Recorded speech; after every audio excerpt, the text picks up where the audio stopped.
আপনাকে দেখে মানুষ উৎসাহিত হয়ে উঠবে, আপনাকে দেখে মানুষ ভাববে যে এই বোধহয় আমার অভাব দূর হলো। কেননা আপনি যেমন অর্থবান, যেমন পুণ্যবান, তেমন আপনি দানবান, দান করতে ভালোবাসেন।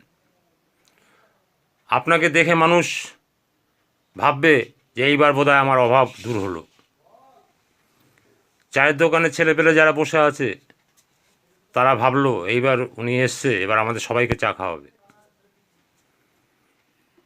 খেলার মাঠে গেলে আপনাকে দেখে ভাববে যে আমাদের টিফিনের অভাব হবে না, যে এসছে। এই যে এরকমভাবে আপনি যে ফিল্ড তৈরি করলেন,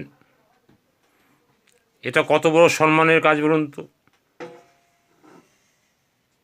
4 লাখ 5 লাখ টাকা আপনি মাসে ইনকাম করছেন, আর সামান্য সামান্য খরচ করে কত মানুষের মন জয় করেছেন। একটা গরিব মানুষ ভাবছে দাদার কাছে যেতে পারলে বোধহয় আমি একটু বাঁচতে পারবো, যেহেতু আপনি সাহায্য করেন শুনেছে। এরকম প্রত্যেকটা লোকের প্রিয় পাত্র হতে হবে আপনাকে। যদি হতে পারেন তবে নেটওয়ার্কটা সাকসেস হবে, তবে লিডার বানানোটা আপনার মানানসই হবে, তবে আপনার জয় জয়কার হবে।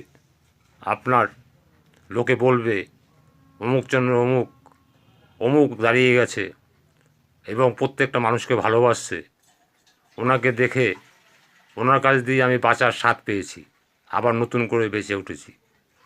এই ধ্যানগুলো আপনাকে করতে হবে, তবেই আপনার মনুষ্যত্ব বুঝতে পারবে লোকে। ইয়েস, মান এবং হুঁশ দুই আছে, তাই উনি মানুষ।